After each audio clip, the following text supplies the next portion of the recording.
In the media recently, there's been lots of negative press about one of these. This is Mounjaro, and I have no shame in sharing that I've had to use this and still using it to address my health issues. Back in 2019, I've spoke previously on my last video how I was diagnosed with type 2 diabetes. Now, after 2 failed attempts at using medication to try and address the issues, I was prescribed this. So I'm very fortunate to have it prescribed and be exempt from having to pay, because I know it is very costly and not everyone has that opportunity. Using Mounjaro hasn't been plain sailing. Contrary to most opinion, you know, it comes with its ups and downs. It's not just as simple as you inject into your stomach, even though it is as simple as you inject into your stomach. What do I mean by that? Well, let me break it down for you. Throughout this journey since May up until now, because I'm still taking Mounjaro, it's come with, you know, lots of side effects, and I've experienced a whole host of those, namely nausea, diarrhea, sulfur burps. I've had experience of ear popping. I've had experience of reflux.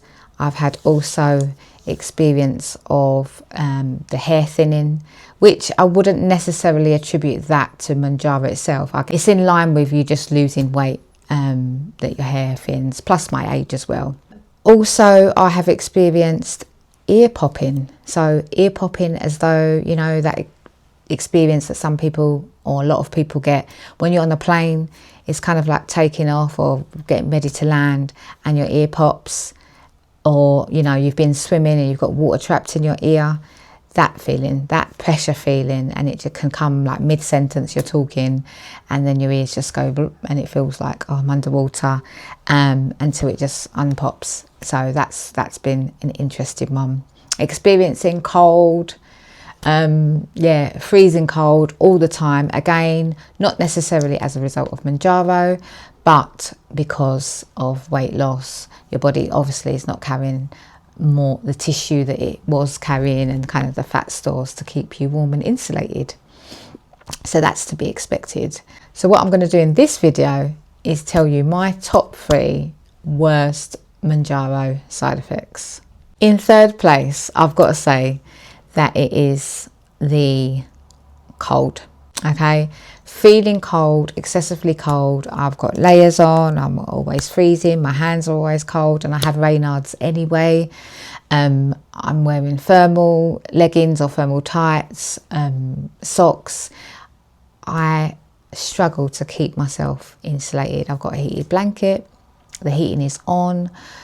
I am absolutely dreading my heating bill this quarter, because already I've got the smart meter and it's saying I've gone over budget. Every day I've gone over budget, it's in the red. So yeah, please pray for me because goodness knows what that's going to say. So number 3 is the cold. Number 2, I would say my worst side effect on Mounjaro has got to be the diarrhea. So having the toilet as my best friends. And usually this, not so much now, but it can kind of flare up whenever. And I've been obviously experimenting and kind of knowing what my body likes, what my body responds well to, and what my body rejects. And so tends to be things like, you know, like greasy foods, takeaways. So I no longer can have Chinese, unless it's like something boring like boiled rice. The oils just don't agree with me, and I'm just like projectile. So it's not worth my time. I've been housebound where I can't leave, because where I thought I finished, TMI, I'm not finished. So there's no point, and it just kind of like ruins the day. You just feel like weak and lethargic, and it's just not nice. I mean, I don't need to go into too much further detail. You know, everyone's experienced it at least once in their lifetime. Now, my number 1 top pet peeve of Mounjaro has got to be the sulfur burps. Does anyone agree? Like the sulfur burps. The reason being is because with the number 2, you can take Diarrhea, you can take Imodium Plus, you can not eat. right? You can avoid those foods, so you avoid those episodes. And as I've gone along the journey, that's happened. You know, it's improved. But with the sulfur-burts, there is no way that you can control it. You might want to, you know, silent one, but that gas has got to come out. It's got to be released.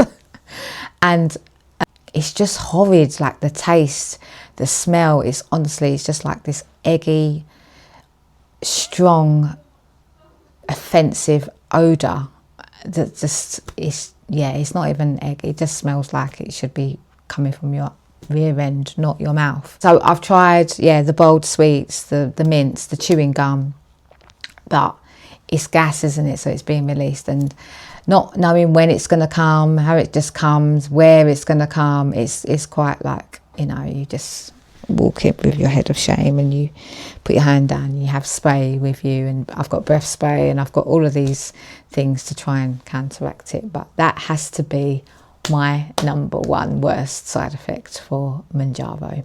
Not too bad, yeah, not too bad in the grand scheme of things. And if you look at the list of Mounjaro side effects, many people have experienced them. Now let's get into the best side effects and what Mounjaro has done well for me in my life and my health. In third place, I would say knee pain. Now, what I haven't said in recent videos, but something maybe right at the beginning, I was struggling with a lot of knee pain, and back in 2024, our workplace, our team, we did a charity walk. We did the Monopoly walk to raise funds, and it's where you basically set off on a trail. I think we left at like 7 in the morning to start, and you stop off at every road and landmark point on the Monopoly board, and it probably took us around 6.5 hours, I believe. It was really good, but my knee, probably about the third way through, gave way, and it was kind of tender anyway, and so a colleague of mine was kind enough to bring along a knee brace and offered it to me. I had to wear it and hobbling along for the rest of the challenge. I also bought, and I'm going to just show you, just hold that thought there. This, okay? This, if you know anything about this is what the sports people use. It's like a numbing spray, and I was there spraying up my knee, and this is what I had to use literally on a daily basis just to ease and numb the pain that was coming from my knee. Anesthetic pump spray. I was using this for a long time, even down to last year of into my journey using Mounjaro. I was invited to do I think it's the Seven Sisters, the Hills or something, walk, but I couldn't do it. I didn't take part because I was worried that my knee might give way, and my knee didn't feel strong enough and strengthened enough. And so why I'm so super pleased with this that's helped, I know you might be thinking, how has this helped with my knee? Well, inflammation. This helps with inflammation, and obviously that coupled with the weight loss has just, you know, my knee's fine. You see me running on the treadmill, doing my walks. I've not had any issue with it. I'm training for a 5K at the moment, and so even that I was like, oh, I'm apprehensive. I don't want to kind of get runner's knee or whatever they call it, but it's been fine. I've not had to use the spray, so yeah, I attribute that to this, which helped inflammation and the weight loss, which then, yeah, got rid of the knee pain. So that's my third of the top three. Now the second one is got to be the weight loss. Yeah, I feel snatched. I was 11 stone 7. Now for some people, they might be like, that's their goal weight, or that's not even that big, but you will know for you as an individual what you want to be. And for me, again, just recapping my weight loss journey over the adult years,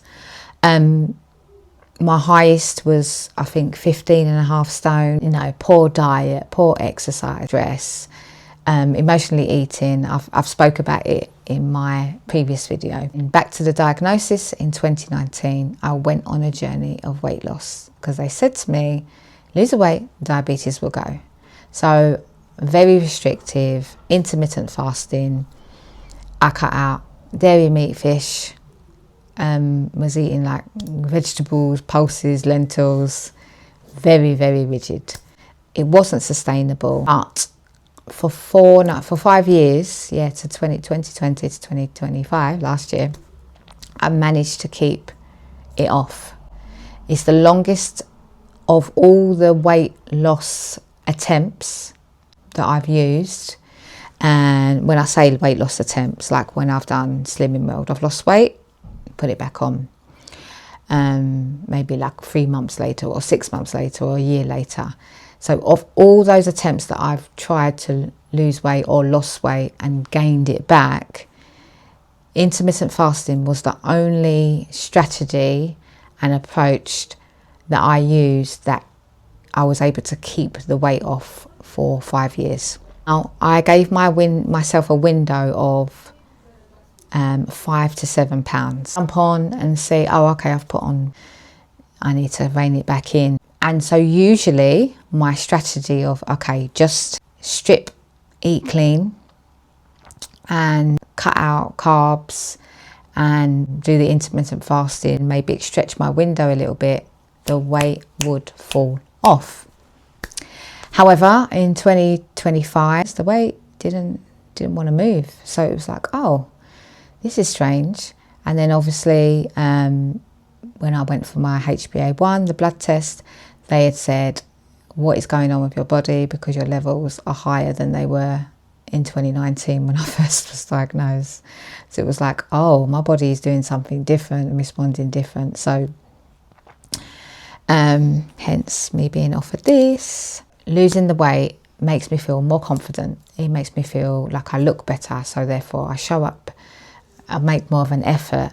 I'm more conscious about what clothing. Interestingly enough, in my mind, I thought I would want to be like more exposing my, physique, but actually I'm not. I cover up more now. I'm just a little bit more modest or loungy, where it's just like, I can go into a shop and not worry about, oh, is this going to fit me well? I'm the lightest that I've been in my adult years. I've gone on all that tangent just to say my second has been the weight loss. Number one, my first top best side effect of Mounjaro has obviously been the diabetes.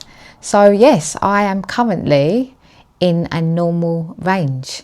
I'm in a normal range. When I had my levels tested, I'm now in the 38. And just to show you how much this has impacted, so I'm going to play you a little clip. So in May, your sugar levels was 91. Yes. It's now dropped down to 38. No way. Like, that's normal range. All I wanted to say was, wow. That's amazing. I've never seen a drop like that quickly. Yeah, so it's doing wonders for my health. I'm the fittest that I've been in my adult years. So things are going really, really well. Now, I've touched briefly on the fact that I'm on a health weight loss program as well alongside this, which people might think, why are you on a health weight loss program if you're taking Mounjaro, which helps you lose weight? The weight loss, guys, for my body and for many people who have diabetes, it doesn't come off as quickly. I was not losing weight on a weekly basis. My first month, I only lost 1 pound. My second month, I think I lost about 2.5 to 3 pounds. It was very, very slow, very, very gradual. Yeah, the journey has been very unique, I would say. As they say, slow and steady wins the race, because now I can look back and see, oh, okay, wow, you've lost 1.5 stone. I'm seeing the difference. I'm feeling the difference. So I'm happy with where things are at. What do I think about the future? Going back to this negative press of when people come off, you're going to put the weight on, and what does that mean about the diabetes? Is there risk of things returning? I think with anything, there's a risk. If I think back at my previous weight loss journeys, the Slimming World, the Weight Watchers, the tea, the intermittent fasting even. If you're not keeping up with the habits, with the healthy changes, with the lifestyle, and you see it as a fix for just that period of time till you reach that goal, after a while, after a certain period, yeah, it may return, it may. Okay, I'm not speaking for everyone. The lesson is, it's not for just a season, it's for a lifetime. There's so many benefits to Mounjaro. People talk about it's helped with asthma, it's helped with mental well-being, people feel much better in themselves. So don't knock it, especially if you haven't tried it.